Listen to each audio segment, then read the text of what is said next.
Movie స్టార్టింగ్లో కొంతమంది ఆడవాళ్ళని చూపిస్తారు. ఆ మహిళలందరూ గర్భవతులుగా ఉంటారు. వాళ్ళందరూ మంచినీళ్లు తీసుకొస్తూ ఉంటారు. వాళ్ళ మాటలను బట్టి వాళ్ళు సరోగేట్ మదర్స్ అని తెలుస్తుంది. అంటే వాళ్ళు బిడ్డని కన్న తర్వాత వేరే వాళ్ళకి ఇచ్చేస్తారు. దానికి బదులుగా వాళ్ళకి చాలా డబ్బులు ఇవ్వడం జరుగుతుంది. దీన్ని అద్దె గర్భం అని కూడా అంటారు. ఈ మహిళలందరూ ఇంకో కుటుంబానికి ఒక బిడ్డని అందించడమే కాకుండా వాళ్ళు కూడా ఎక్కువ డబ్బులు సంపాదించుకుంటూ చాలా సంతోషంగా జీవిస్తూ ఉంటారు. ఇదిలా ఉంటే ఒక అమ్మాయి వచ్చి వాళ్లతో ఒక సరోగేట్ మదర్ కడుపులో ఉన్న బిడ్డతో సహా పారిపోయిందని చెప్తుంది. నెక్స్ట్ సీన్లో ఒక మహిళ బిడ్డతో బస్లో వెళ్లిపోతూ ఉంటుంది. మరోవైపు ఆ బిడ్డ తల్లిదండ్రులు దియా, రాహుల్ పోలీస్ స్టేషన్లో ఆ సరోగేట్ మదర్ మీద కంప్లైంట్ ఇస్తూ ఉంటారు. వాళ్ల మాటల్ని బట్టి బిడ్డతో పాటు పారిపోయిన ఆ మహిళ పేరు జాస్మిన్ పటేల్ అని తెలుస్తుంది. పోలీసులు ఆమెని వెతికి పని మొదలు పెడతారు. మరోవైపు జాస్మిన్ పుష్కర్ అనే జిల్లాకి చేరుకుంటుంది. అక్కడ ఆమె ఒక పిల్లాడికి జన్మనిస్తుంది. మరోవైపు పోలీసులు జాస్మిన్ని వెతుక్కుంటూ ఆమె తల్లిగారి ఇంటికి చేరుకుంటారు. ఆమె పోలీసులకి జాస్మిన్ కథ చెప్తుంది. ఇక్కడ సీన్ ఫ్లాష్ బ్యాక్ లోకి వెళ్తుంది. జాస్మిన్ పుట్టినప్పుడు చిరునవ్వుతోనే పుట్టింది. ఆమెకి తన తల్లి చమేల్ పటేల్ అని పేరు పెట్టింది. అయితే ఆ అమ్మాయికి ఆ పేరు నచ్చక తానే జాస్మిన్ పటేల్ అని పేరు మార్చుకుంది. తర్వాత ఒకరోజు జాస్మిన్ కి తన తల్లి ఇంటికి కొత్త బిడ్డ రాబోతున్నాడని చెప్పింది. ఎందుకంటే ఆమె మదర్ ప్రెగ్నెంట్. ఈ వార్త విని జాస్మిన్ చాలా సంతోషపడింది. ఆ రోజు నుంచి జాస్మిన్ పుట్టబోయే బిడ్డ కోసం ఎంతో ఆశగా ఎదురుచూసింది. అయితే ఒకరోజు అనుకోకుండా ఆమె తల్లి మెట్ల మీద నుంచి జారిపడటం వల్ల ఆ బిడ్డ చనిపోయాడు. అలా జాస్మిన్ మనసు విరిగిపోయింది. ఎందుకంటే ఆమె తండ్రి జాస్మిన్ తల్లిని ఎక్కువగా కొడుతుండేవాడు. ఆ కారణంగానే ఆ బిడ్డని ఆమె కోల్పోవడం జరిగింది. ఇప్పుడు జాస్మిన్ పెరిగి పెద్దదైంది. ఆమె ఇంటికి దగ్గరలోనే ఒక కిరాణా షాప్లో సమీర్ అనే వ్యక్తి ఉంటాడు. జాస్మిన్ మొదటి చూపులోనే అతన్ని ఇష్టపడుతుంది. అయితే అతనికి పెళ్లయి 14 ఏళ్ల కూతురు ఉందని, అతని భార్య చనిపోయిందని తెలుస్తుంది. అయినా కూడా ఆమె ఏమాత్రం మనసు మార్చుకోకుండా అతన్నే పెళ్లి చేసుకోవాలని గట్టిగా నిర్ణయం తీసుకుంటుంది. ఈ విషయం గురించి వాళ్ళ ఇంట్లో కూడా మాట్లాడుతుంది. అతన్నిచ్చి పెళ్లి చేయమని అడుగుతుంది. ఆమె తల్లిదండ్రులు కూడా ఆమె మాటని అంగీకరించి పెళ్లి సంబంధం మాట్లాడడానికి సమీర్ ఇంటికి వెళ్తారు. అప్పుడు సమీర్, నాకు పెళ్లైంది, నాకు ఒక కూతురు కూడా ఉంది, నా గురించి తెలిసి నన్ను పెళ్లి చేసుకోవాలనుకుంటున్నావా అని అడుగుతాడు. అప్పుడు జాస్మిన్, నాకన్నీ తెలుసు, నీకు నన్ను చేసుకోవడం ఇష్టమో లేదో ఆ మాట చెప్పు అంటుంది. అప్పుడు సమీర్ కూడా ఆమెను పెళ్లి చేసుకోవడానికి అంగీకరిస్తాడు. అలా కొన్ని రోజుల తర్వాత వాళ్ళిద్దరికీ పెళ్లి జరిగిపోతుంది. సమీర్ జాస్మిన్ని తన ఇంటికి తీసుకువెళ్తాడు. వాళ్ళిద్దరి ఫస్ట్ నైట్ కూడా జరుగుతుంది. తర్వాత రోజు సమీర్ కూతురు కాజల్ కి జాస్మిన్ కి మధ్య గొడవ జరుగుతుంది.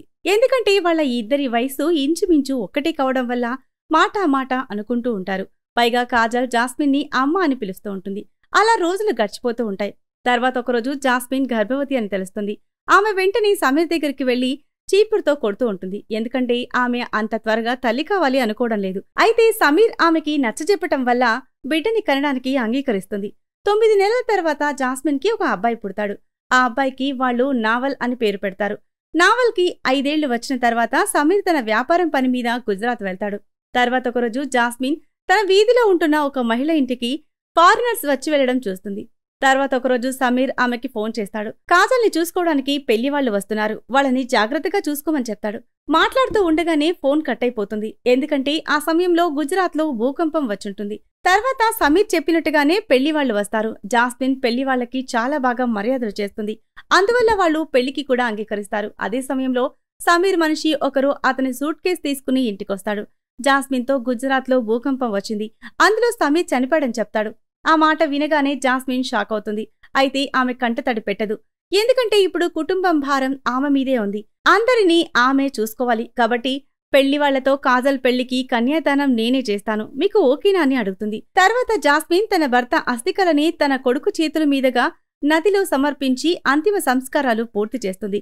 ఈ సంఘటన జరిగిన కొన్ని రోజుల తర్వాత కాజల్ను చేసుకోవాలనుకున్న అబ్బాయి జాస్మిన్ దగ్గరికి వచ్చి, మా కుటుంబ సభ్యులు మీరు కన్యాదానం చేయడానికి అంగీకరించారు, కాబట్టి మీరే కాజల్ పెళ్లికి కన్యాదానం చేయొచ్చని చెప్తాడు.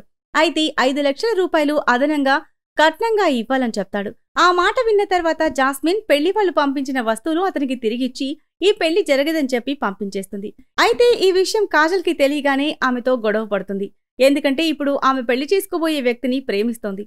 జాస్మిన్ వాళ్ళు అదనంగా 5 లక్షల రూపాయలు అడిగారని చెప్తుంది.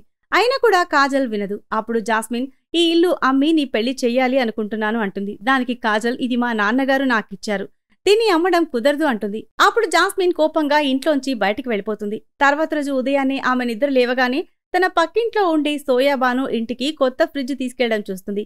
ఆమెకి ఇన్ని వస్తువులు కొనడానికి ఇంత డబ్బు ఎక్కడిదని ఆలోచిస్తుంది. తర్వాత కాజల్ని పెళ్లి చేసుకోవాలనుకున్న అబ్బాయి జాస్మిన్ దగ్గరికి వచ్చి, మా వాళ్ళు అడిగిన 5 లక్షల రూపాయలు మీరు ఇవ్వాల్సిన అవసరం లేదు, నేను కాజల్ని పెళ్లి చేసుకుంటాను, మా ఇంట్లో వాళ్ళని కూడా ఒప్పిస్తానని చెప్తాడు.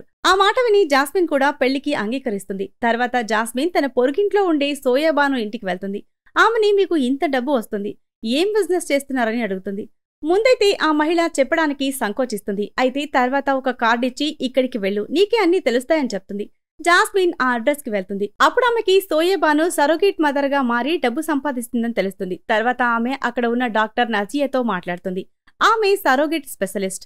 ఆ డాక్టర్ ఆమెకి అన్ని వివరంగా చెప్తుంది. ఎవరికైతే పిల్లలు పుట్టరో వాళ్ల జీన్స్ ని తీసుకుని మిషన్ ద్వారా ఫర్టిలైజ్ చేసి తర్వాత సరోగేట్ మదర్ గర్భంలోకి ఇంజెక్షన్ ద్వారా ప్రవేశపెడతారని చెప్తుంది. అలా ఆ బిడ్డ పుట్టిన తర్వాత ఆ పేరెంట్స్ కి ఆ బిడ్డని అప్పగిస్తామని చెప్తుంది. బిడ్డ పుట్టడం వల్ల ఆ ఫ్యామిలీ చాలా సంతోషంగా ఫీల్ అవుతారు. ఎందుకంటే ఆ బిడ్డలో ఉండేది వాళ్ల జీన్స్, వాళ్ల రక్తం. అంతేకాకుండా సరోగేట్ మదర్ గా ఉన్న మహిళలకు కూడా చాలా డబ్బులిస్తారని చెప్తుంది. ఆ మాట వినిగానే జాస్మిన్ కి కూడా ఒక ఐడియా వస్తుంది. తను కూడా సరోగేట్ మదర్ లాగా మారి డబ్బులు సంపాదించాలి అనుకుంటుంది. ఎందుకంటే అలా చేయడం వల్ల తను కాజల్ పెళ్లి అంగరంగ వైభవంగా జరిపించొచ్చు అనుకుంటుంది. జాస్మిన్ ఈ విషయం గురించి కాజల్ కి తన సిస్టర్ కి చెప్తుంది. అయితే వాళ్లు అందుకు అంగీకరించరు. అయినా కూడా ఆమె వాళ్ల మాట వినిపించుకోకుండా సరోగేట్ మదర్ గా వెళ్లాలని నిర్ణయం తీసుకుంటుంది. తర్వాత రోజు డాక్టర్ దగ్గరికి వెళ్లి తను సరోగేట్ మదర్ గా మారతానని, అందుకు 50,000 రూపాయలు ఇవ్వాలని అడుగుతుంది. డాక్టర్ ఆమెకి 50,000 కాదు, 1,50,000 ఇస్తానని చెప్తుంది. ఆ మాట విని జాస్మిన్ చాలా సంతోషపడుతుంది.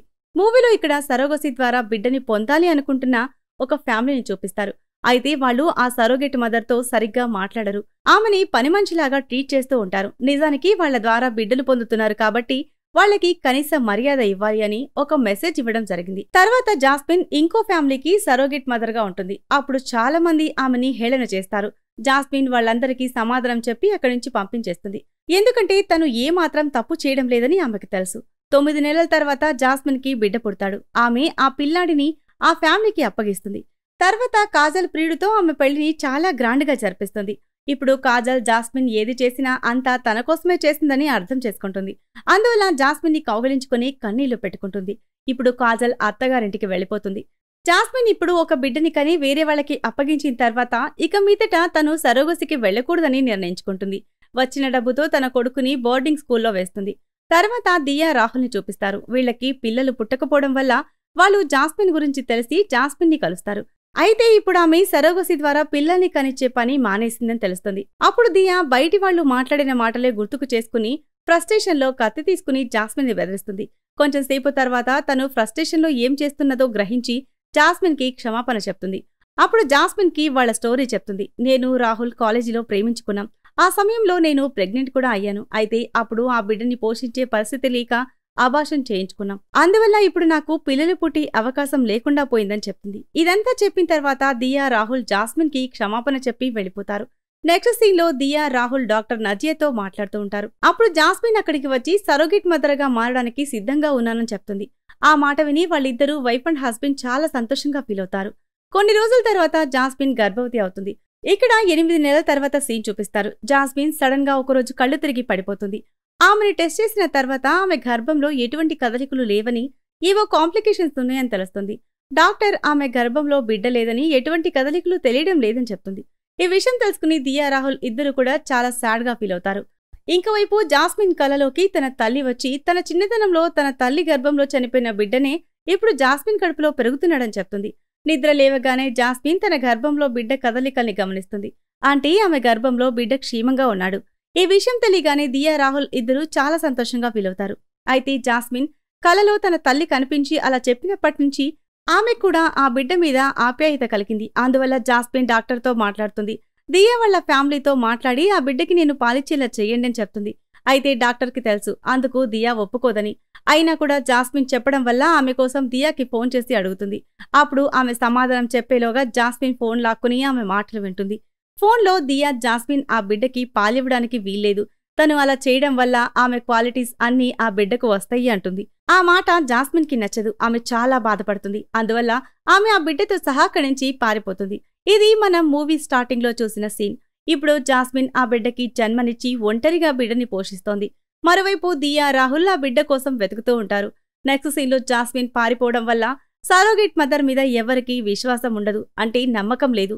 పిల్లల కోసం వచ్చిన ఫ్యామిలీని అందరూ జాస్మిన్ లాగానే వాళ్ళ బిడ్డను తీసుకుని పారిపోతారని, వాళ్ళని మోసం చేస్తారని భావిస్తూ ఉంటారు. అందువల్ల ఎవ్వరూ వాళ్ళ దగ్గరికి పిల్లల కోసం వెళ్లడం లేదు. మరోవైపు జాస్మిన్ పుట్టిన పిల్లవాడికి జమాల్ అనే పేరు పెట్టి పెంచి పెద్ద చేస్తుంది. అలా 4 ఏళ్లు గడిచిపోతాయి. తర్వాత ఒకరోజు పోలీసులు ఆమెని పట్టుకుంటారు. 4 సంవత్సరాల తర్వాత దియా, రాహుల్ వాళ్ళ బిడ్డని కలుసుకుంటారు. వాళ్ళని చూడగానే ఆ పిల్లాడు అమ్మా, నాన్న అని పిలుస్తాడు. నిజానికి జాస్మిన్ చిన్నప్పటినుంచి ఆ పిల్లాడికి దియా, రాహుల్ ఫోటో చూపించి వాళ్లే తన తల్లిదండ్రులని చెప్పి ఉంటుంది. దియా జాస్మిన్తో, నువ్వు నా బిడ్డని నాకు 4 ఏళ్ల నుంచి దూరం చేశావు, మా మీద నీకు నమ్మకం లేదా అంటుంది. అప్పుడు జాస్మిన్, పిల్లాడు ఈ 4 ఏళ్లు మీ దగ్గరే ఉంటే నన్ను అమ్మ అని పిలిచేవాడా అంటుంది. అయితే జాస్మిన్ దగ్గర ఉన్నా కూడా జమాల్ తన పేరెంట్స్ని గుర్తుపడుతున్నాడు. దియా, రాహుల్ జమాల్ని ఇంటికి తీసుకువెళ్తారు. జాస్మిన్ అక్కడే జైల్లో ఉంటుంది. జమాల్ దియా, రాహుల్తో ఉన్నా కూడా మనసులో జాస్మిన్ జ్ఞాపకాలు తోడుగా ఉంటాయి. జమాల్ కూడా ఇప్పుడు వాళ్లతో కలిసిపోతాడు. అలా 2 సంవత్సరాలు గడిచిపోతుంది. ఇప్పుడు జాస్మిన్ కూడా జైలు నుంచి విడుదలవుతుంది. జమాల్ బైక్లో వెళ్తూ ఉన్నప్పుడు జాస్మిన్ని గుర్తుపడతాడు. తర్వాత జాస్మిన్ దియా ఇంటికి వెళ్లి ఆమె తల్లితో మాట్లాడుతుంది. దియా, రాహుల్ ఇంటికి రాగానే జాస్మిన్ని చూసి కోపంతో రగిలిపోతారు. జమాల్ మా బిడ్డ, ముందు నువ్వు ఇంట్లోంచి బయటికి వెళ్ళిపోమని చెప్తారు. అప్పుడు జాస్మిన్ వెళ్లకుండా వాళ్లతో వాదనకు దిగుతుంది. అప్పుడు రాహుల్, మేము సరోగసి కోసం 12 లక్షల దాకా ఖర్చు చేశాం, కాబట్టి నువ్వు ఆ డబ్బు తీసుకొచ్చి మాకిస్తే జమాల్ని నీతో పంపిస్తామని చెప్తాడు. నిజానికి రాహుల్కి తెలుసు జాస్మిన్ ఎప్పటికీ అంత డబ్బు తీసుకురాలేదని, అందుకే అలా చెప్పుంటాడు. అయితే జాస్మిన్ తను ఆ డబ్బు తీసుకొచ్చి తన బిడ్డని తీసుకువెళ్తానని సవాల్ చేస్తుంది. ఆమె వెళ్లేటప్పుడు జమాల్తో, నేను త్వరగా తిరిగొచ్చి నిన్ను తీసుకువెళ్తానని చెప్తుంది. తర్వాత జాస్మిన్ తిరిగి తను ఉంటున్న ఏరియాకి వెళ్తుంది. అక్కడ ఉన్న మహిళలందరూ కూడా ఆమె మీద కోపంగా ఉంటారు. ఎందుకంటే ఆమె బిడ్డతో పారిపోయిన తర్వాత జనం ఎవ్వరూ కూడా వాళ్ల దగ్గర సరోగసి ద్వారా బిడ్డల్ని కనడానికి ముందుకు రాలేదు. ఈ విషయం తెలిసిన తర్వాత జాస్మిన్ డాక్టర్ని కలవడానికి వెళ్తుంది. డాక్టర్తో ఎవరైతే వాళ్ళ దగ్గరికి వచ్చి పిల్లల్ని కనడానికి వెనకాడుతున్నారో వాళ్ళందర్నీ కూడా తన దగ్గరికి తీసుకొస్తానని చెప్తుంది. తర్వాత జాస్మిన్ తన తెలివిని ఉపయోగించి సరోగసి గురించి ఊరు మొత్తం అడ్వర్టైజ్మెంట్ చేస్తుంది. అంతేకాకుండా ఒక యాడ్ చేసి సోషల్ మీడియాలో పోస్ట్ చేస్తుంది. అది చూసి సరోగసి ద్వారా పిల్లల్ని కనాలనుకునే వాళ్ళు వాళ్ళని కాంటాక్ట్ చేస్తారని. జాస్మిన్ ఐడియా చాలా బాగా పనిచేస్తుంది. చాలా మంది పిల్లల కోసం వాళ్ళని కలవడానికి వస్తారు. ఇప్పుడు జాస్మిన్ అందరికీ తన బిడ్డతో పాటు ఎందుకు పారిపోయిందో నిజం చెప్తుంది. ఆమె అందరితో, నాకు ఆ పిల్లాడితో అటాచ్మెంట్ ఏర్పడింది, అందువల్ల నేను ఆ పిల్లాడికి ఆయగా ఉంటానని చెప్పినా కూడా ఆ ఫ్యామిలీ అందుకు అంగీకరించలేదు. కనీసం వాడికి పాలివ్వడానికి కూడా ఒప్పుకోలేదు. అందుకే వాళ్ళలా చేయడం నాకు నచ్చలేదు, కాబట్టి నేను ఆ బిడ్డతో పాటు వెళ్లిపోయానని చెప్తుంది.